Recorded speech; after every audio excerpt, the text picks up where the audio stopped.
Hi, it's Melanie with Strategic Peace, and I am really excited to get to share this interview with you today.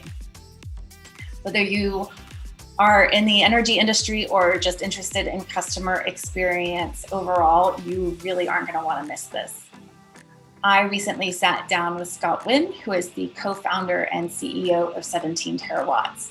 17 Terawatts makes Bodhi, which is an app that solar installers use to improve their customer experience while also boosting employee morale.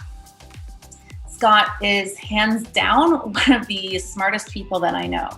He is very insightful, very knowledgeable and thoughtful about customer experience, about the energy transition, which are things that we cover in this interview. He also is now in solar, but he also used to work in oil and gas. And so he's got this really neat perspective that he's just spanned, the energy value chain in different sectors of that. So I think he's got a lot to contribute here. And if you are interested in customer experience, I think regardless of what industry you're in, you're going to be able to walk away with some new ideas on how to improve the customer experience at your company. I will include the links to Scott's profile below, as well as 17 Terawatts. So if you want to connect, you can. If you like this video, I'd love it if you would like it, if you would add a comment. It helps other people like you find us. And of course, if you'd like to be notified of the next time that we're releasing one of our monthly videos, which will be in January of 2021, please subscribe to our YouTube channel. And with that, thank you so much for tuning in. Hope you enjoy. Hi, Scott. How are you? Hey, Melanie. I'm doing well. So we are going to kick off the conversation with you. Can you give us your elevator pitch about Bodhi and 17 Terawatts? So 17 Terawatts is a design-focused software company based in Austin, Texas. And our mission is to cultivate that bond between people and the energy that powers their lives. We've developed a Bodhi, which is a digital assistant for the modern solar company. It helps ensure that their residential customers' experience in embracing solar really meets their expectations. So we launched the product. Our company is about 2.5 years old, launched the product about 1.5 years ago, and Bodhi's currently helping solar companies across the US. How did you come up with this idea for Bodhi? I've been in the energy industry for my entire career, and a lot of it had always been on the technology side, the kind of the sciencey side. And what was interesting about 4 years ago, I put solar on my house here in Austin. And so I actually got to see it from a consumer's perspective, which was very different than what all the experience I had. And what I realized was that this industry, even though you've heard a lot about solar, the growth of solar, the industry is still pretty immature. And so the tools and tactics and strategies that they have in for this industry is still in its infancy. And one aspect of it is really customer experience. And so one of the interesting things is that when you're buying solar, it's probably like the third most expensive thing that you may buy, a consumer might get. But the experience of buying it, waiting for it to be installed, and finally powering it on, that experience left a lot to be desired. And it takes a long period of time. And so what we realized was that experience was one of those key gaps in this really immature industry. And as I spoke with other homeowners, other solar companies, and here in Texas, across the US, we realized it was actually the same. They had the same issue. So that's why we formed the company 17 Terawatts. And that's why we created Bodhi, which what we like to call it is really the industry's first solar customer experience platform. Customer experience is a pretty broad, abstract topic, which for those of us that come from a marketing background, I think we're pretty comfortable with it, but you come from a more technical background. Most technical people want things broken down. So how do you conceptualize customer experience? How would you define it? At the overarching kind of theme is, how does a customer feel when they interact with your product, your company, your product? And this is from sales, through the marketing efforts, through the sales, through the purchasing, and actually continued on. And I think that's kind of the key, where you could start in the kind of the old structure of business. It is how a customer is experiencing that your company through those more traditional departments, let's say from marketing to sales through purchasing, accounting, and maybe for account executives as the company goes forward. But as they do that, the customer has a single experience with your company, even though they may be interacting with multiple people. And so their perceptions and their experience as they go through this customer journey is what I call the customer experience. So I'm curious, when you started talking to other solar developers after your experience as a consumer and they identified it as a gap, is it something that they knew was a gap and they had felt the pain of it? Or is it something when you pointed it out to them, they're like, oh yeah, we hadn't really thought about that? So it depends. How do you want to frame it? If I went to them and said, how is your customer experience? I would just get blank stares. The concept of customer experience is completely new to the industry. It's maybe something like from the tech world, people in marketing world, they will understand. But in the solar world, that term is completely new. However, we started asking them about specific issues or pain points. So like, for example, when it takes about 3 months on average across the US from signing a contract to finally actually powering the system on. All the while, what I went through, what other homeowners go through is, hey, what's the status of my project? Hey, project manager, what's the status of my project? I just paid you a $10,000 deposit. What's happening next? If you ask them the question, how do you keep your customers updated regularly? That's when they realize, actually, the answer is, I don't, or I have these people try to make phone calls. So once you identify some of those specific aspects that kind of go back to those jobs to be done by the staff on the solar company, that's when they start to realize their issues in those specific actions. And then as you put those all together, that's when you say, this is what a customer's experience is like. This is the whole customer experience as they deal with all these specific issues or aspects of the process that's defined within a company's operations and workflows. So since this is a fairly new concept, I think it's kind of a new concept broadly. I mean, you can use the term, people have been using that term for a while, but having it as widespread as it's becoming right now, I feel like that's a relatively new phenomenon. So do you see this as being an initiative more driven by like a leadership team, the executives, the business owner, or is this something that someone maybe on a service side or a marketing side that would traditionally sit in those roles would be like, hey, we need to implement something like this? Would they be the champion? What we have found is that the best champion is at the executive level. Yeah. And for the solar companies, which are small to medium-sized businesses, it is at the CEO level of the company. Because I think even though customer experiences touches on various aspects of the company, it is only those other folks, let's say the marketing folks or the customer support, they're only looking at it at one specific part of the experience and how it may help them do their jobs better or easier. Whereas I think business folks understand, especially customer-centric business leaders understand that customer experience is a tangible and benefit for the company, both in terms of profit and just long-term growth. And so I think but one of the things that has not yet been widespread, or at least been created, or the right metrics, and how that ties back to revenue or profits and such, that you can tie customer experience directly and say, hey, this initiative of customer experience or this particular thing has saved us or made us X amount more money. Whereas the other departments of customer support or marketing, those are more well-established. The metrics and the workflows and the operations to actually be able to calculate an ROI is a lot more well understood. So I think right now we're still relying on the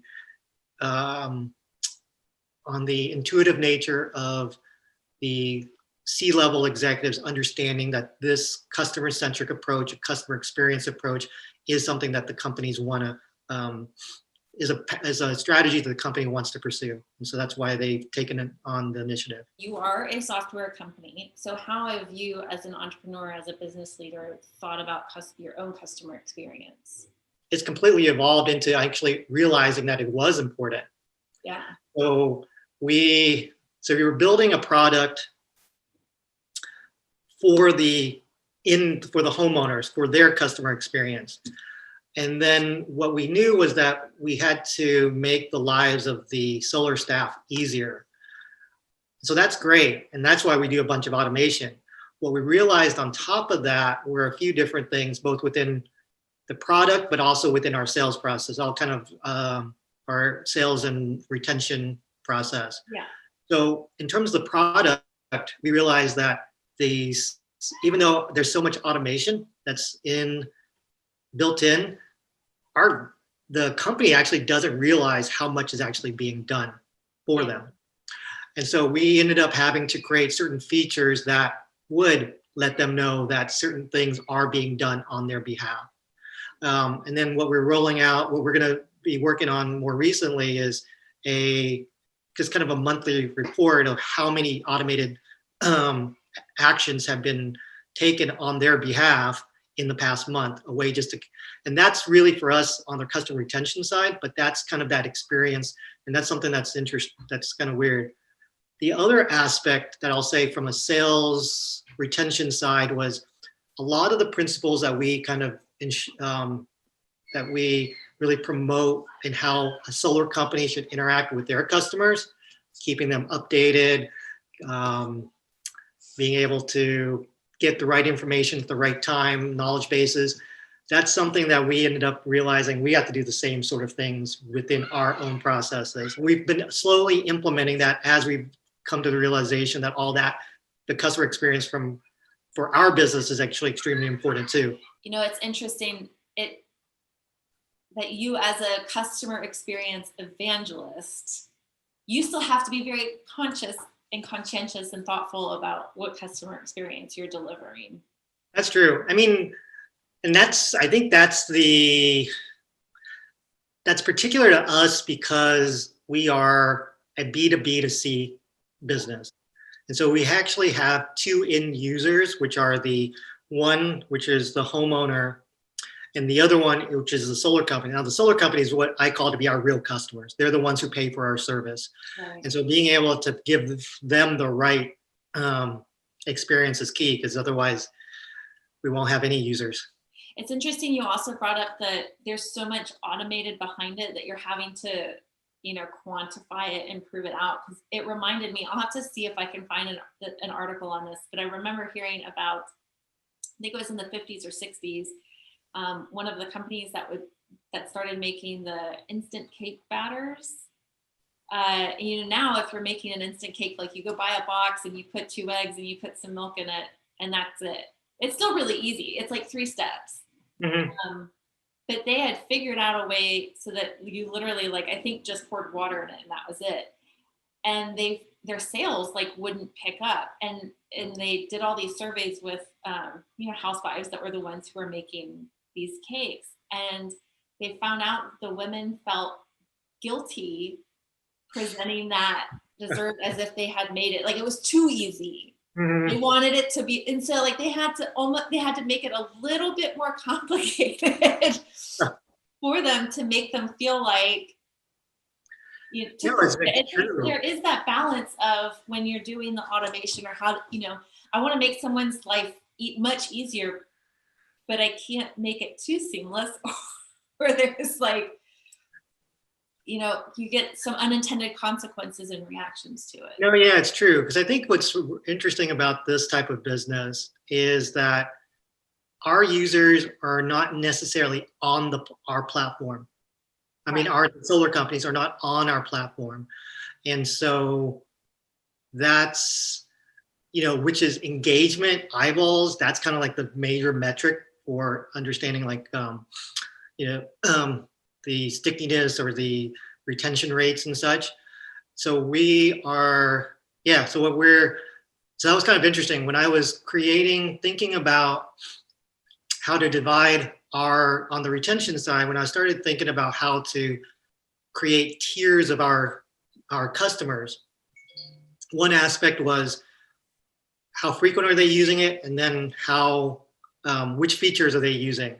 Yeah. And that's when it was really difficult to come up with either one of those things because they're not actually on that platform. It's not like they're clicking this particular button, and we can get that sense of like how long they're in the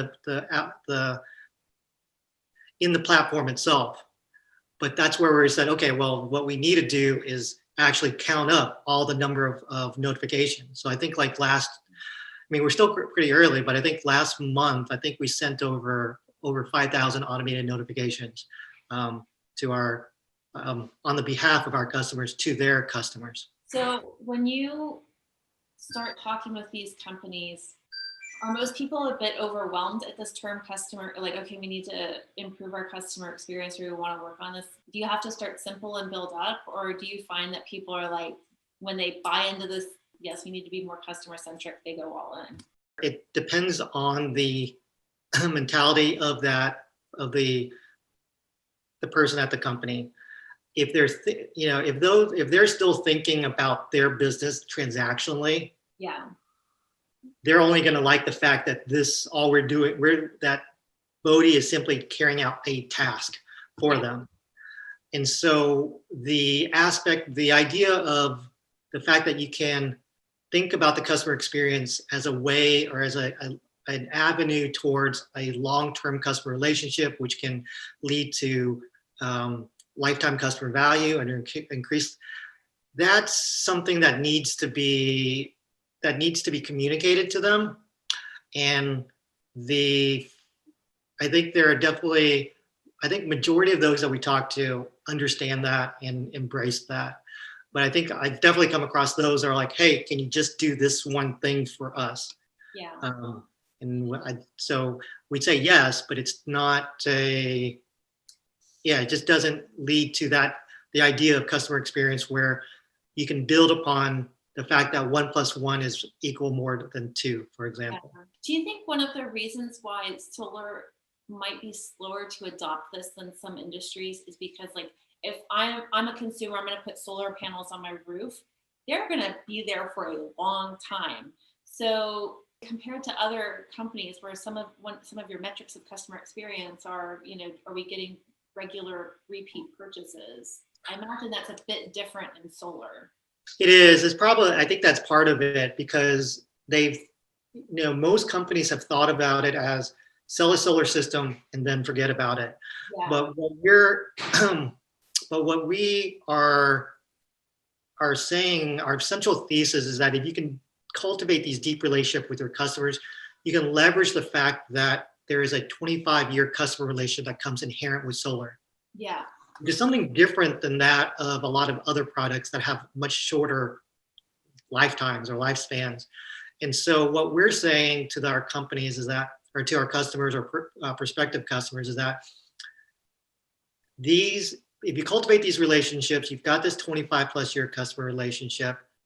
And so you've got happy customers who are going to generate more referrals. Those are about 10 times more effective than traditional sales channels. Yeah. And then sales to these existing customers are just a lot more profitable, rather than looking for new customer acquisition costs, or rather than always looking at customer costs for new acquisitions. This is always, you're looking just at selling to existing customers. So those are kind of like when you break it down that way, they start to understand that better.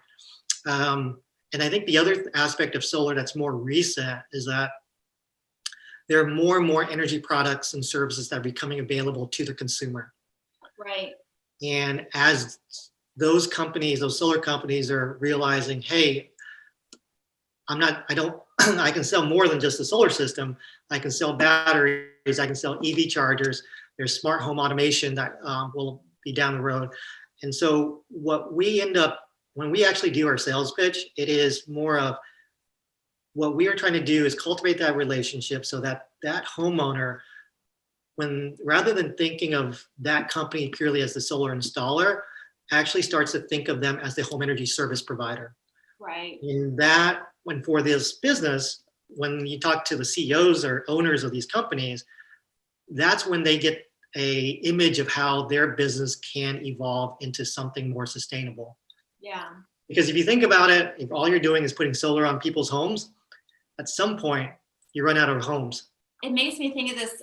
I think anyone that does business school gets this case study where they talk about why train companies became a bit like outdated, and it was because they viewed themselves as train companies as opposed to transportation companies.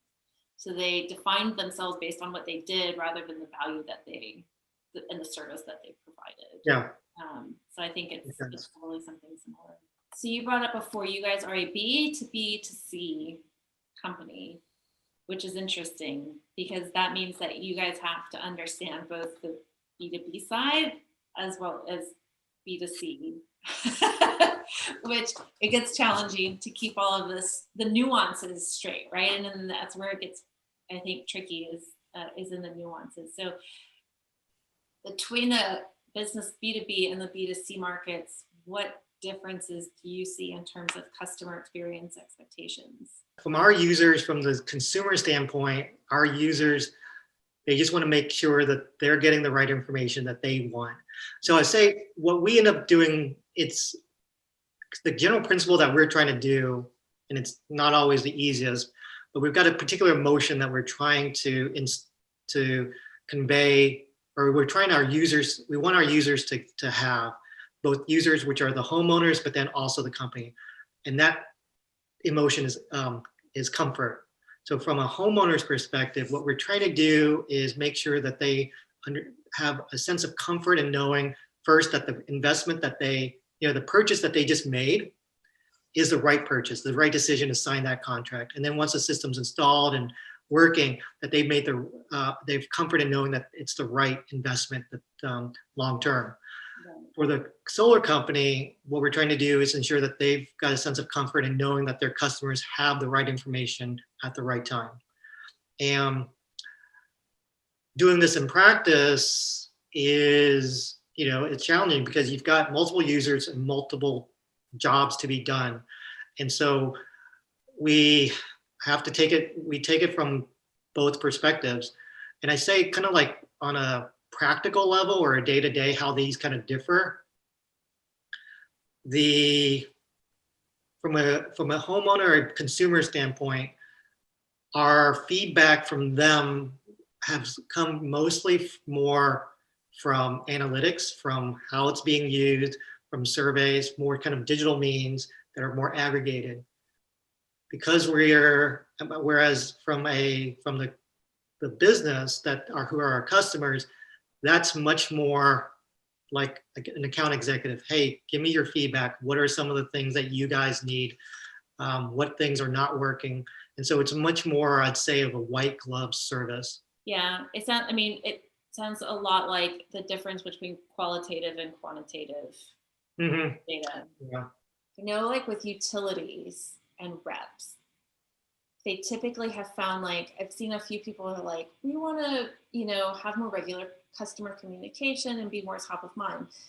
But most consumers, it's like, I want to purchase my energy plan and then I kind of want to forget about it. I don't have to keep worrying about it. I'm curious if, though, through how much more coverage climate change is getting, how much the discussion of the energy transition is around. Now, I think energy transition is still for a bit of the energy industry insiders as opposed to like a household term. Do you think that consumers are going to want to have more regular contact with their solar providers?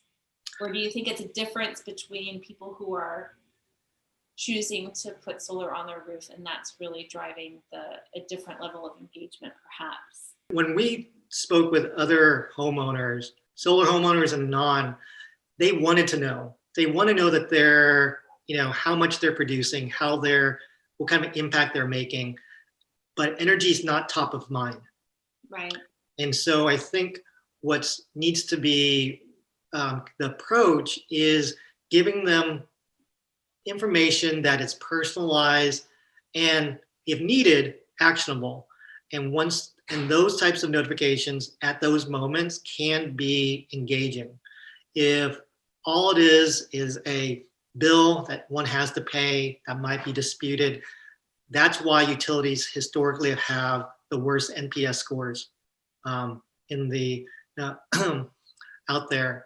So I think more and more companies are starting to focus on that customer experience side. How well to do it, how can you do it well? It's still up in the air. I think one of the aspects is that solar does provide that extra opportunity for personalization. Yeah. And so the folks that are, and that one of the other key things is the folks that are going solar, one of the key things about them is that they have made this conscious decision to do something different about their energy. And so this becomes kind of a gateway into that home energy service of the future, home energy system of the future. And as more of these products come, they are going to be open to more batteries or EV chargers or other systems. I think one of the anecdotes that I say pretty often is that one of our customers, they've been around for about 12 years. They've got a couple thousand customers, and they had actually never re-engaged the customers after that the installation process. Right. So we actually helped them in that process, and a good portion of the customers came back and said, "Oh yes, I remember that company. They were great. It's been like 5 years, 10 years. What do I need to do? Do I need to clean? Do I need to wash my panels? What about these batteries I keep on hearing about?" Yeah. And so I think what's happening is that there's a general trend in the consumer space where they're moving away from this kind of transactional approach of buying something, forgetting about that, to wanting more constant value out of the purchase that they do make. And so that becomes an opportunity for these companies, energy companies, to be able to offer these products and services and other types of engagement opportunities. I don't think we can have a conversation about customer experience without talking about personalization. You're like so hand in hand. And I think one of the cool things is how much technology has come around in the last, 10 years that has really enabled that personalization. But with every company that does it, like everyone else has got to play that game, right? So it used to, and I think you and I have talked about this before, where it's at one point, if you had the technology that allowed you to do personalization or a better customer experience, it meant that you were on the cutting edge. And then it helped you maybe be a little bit more competitive. And now it's almost table stakes. So like if you're not focusing on customer experience, or you're not enabling your team to have personalized contact with your customers, you're going to be a laggard. That's right. I mean, and you're a laggard primarily because there is so much marketing noise out there. So much. And so I think that's the key thing. So one is that there's so much noise out there. And then second, all these other tech companies, they have figured out the personalization game, such that, like in the energy industry, there hasn't been that much like automated personalization. And so but these are still normal consumers that buy everything from Amazon, that gets all the recommendations from Netflix. They are accustomed to want and desire or expect, maybe that's the best word. They're expecting that all their interactions with a company that they do business with is hyper personalized. Yeah. And if they don't get that, then they'll just ignore it. Yeah. So I think that's the really kind of the missing piece in some of these more immature industries. I'm not sure I'd say the utility businesses or even the oil and gas business is immature, but adopting these personalizations is just now you're right. It's table stakes. Yeah. And I think, it's like we talk about customer experience, but then like you just used the term expectation. I'm like, it's not just customer experience management, it's customer expectation management. Mm-hmm. That's right. And that's really key. I think one of the other things that we always try to do is and this is what we tell our clients too, is that setting expectations at the beginning is really important. Yeah. Because without setting that expectations, you don't get to modulate, that emotional roller coaster that a homeowner is going to go throughout that buying installation journey. And so setting those expectations, you're able to set where they are and then be able to modulate around that. If you don't, they're gonna set their own expectations, and that's probably something and an expectation that's quite different than what you're actually going to deliver. So if I am a business leader, probably a business owner, it can be in solar if you want, since that's your area of expertise. And I'm like, all right, I've listened to this amazing video and I'm bought in. I need to do something about customer experience. Where should I start? It does come with a company culture. Yeah. And so if the company and the staff and the processes within the staff, if they don't embrace a customer-centric approach, then any sort of effort that you put around customer experience, it won't, it'll fall flat. So I think it's cultivating that relationship, and then, or cultivating that type of customer first experience within the company. And then it is then making sure that the workflows that go from the first touch of a customer all the way to the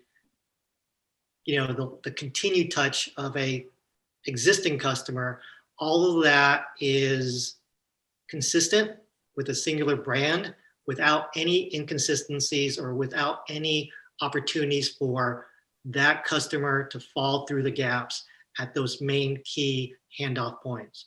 So what in solar specific, there are a few key points which are very, very important that tends to get missed. That's the handoff from sales to operations, yeah, and then from operations to service from a customer's perspective. And so a customer, once they go from one sales to operations, do they know who their new focal point is? Is it the same person? Do they know how to be able to have any sort of inquiries? And what has the salesperson promised? And what does the operations people know that they have to now meet? The same goes on the operations to service side. So those are kind of really key things. But so be able to define a workflow that spans across those really kind of key points of transition of the customer journey. I think that's one of the first places to start. What would be a good goal that somebody would set? Like, we're getting started with this. How do I set a goal for? So it's going to be a little bit long. So I would say the kind of the first set is is being able to collect some data on, and so it's going to take. So you've got some quantitative metrics, and then you've got some qualitative data that one can get. And so being able to, as a owner or as someone high up, to be able to have an honest conversation with the customers and see if that has any sort of change along this during this implementation is, so that's going to be extremely helpful to get that type of feedback. And then if they haven't already, the other kind of metric that's currently being used in customer experience is just NPS. Yeah. And being able to actually measure this NPS multiple points within the journey. Right. And so how much has it changed from at that sales handoff and then at the end to the service side or to the retention side, and seeing if those change with time. I think one of the things that the industry or the customer experience space I'd like to know better, maybe it's already figured out, is some better metrics to really think about customer experience more than these traditional, that's outside of the traditional revenue, profits, survey scores, reviews. I think maybe collectively they're all going to be important. And maybe that's the new metric that needs to be created. Yeah, something that balances all of that. Balances it along with weighting it. Yeah. So being able to weight the different components. So we've tried creating what we call as a kind of a engagement score, which is a weighted amount of how much people actually the homeowner, the end users interact and do things of promotion advocacy, kind of similar to an NPS. That is still, yeah, the jury's still out if that's the right metric. So name 3 companies who you think manages customer experience really well. So one that I'd say does it pretty well is Amazon. Even though I think the user interface can be improved. Yeah. That experience of searching for something, finding it out of this entire, finding at least something that will work out of this entire marketplace, and then getting it delivered or ordering it and then having it delivered. I mean, they've made it too easy. And so in that sense, that's sadly a very good customer experience. Another one is, it used to be, at least, Alamo Drafthouse. That they changed the way that people experience movies. Yeah. Where it can, one can enjoy a meal while doing that. And so, and a beer. And so that just changes that experience. And I think that they used to do it well. I haven't been back in a while. Yeah. No one's going to movies right now anyway, Scott. What is next for Bodhi in 2021? We are going to be going through a rebranding. So rather than, the company has been called 17 Terawatts, the product is Bodhi. Yeah. And we are rebranding to just purely Bodhi. And so that's that's going to be the big thing towards the beginning of next year, 2021. Rebrands are always exciting. Yeah. And other than that, we just have to grow our business. Any last parting words of wisdom that you would care to share? So previously, the energy business had been very much a B2B business. Yeah. And a lot of it has to do with the fact that from a consumer standpoint, there was never really a relationship between people and energy itself. People simply had a relationship with what energy makes possible. What's changing now is that this energy landscape is evolving such that consumers are now going to be the drivers of in the energy space. Yeah. And so that change in who is driving those decisions will impact everything upstream in the energy space.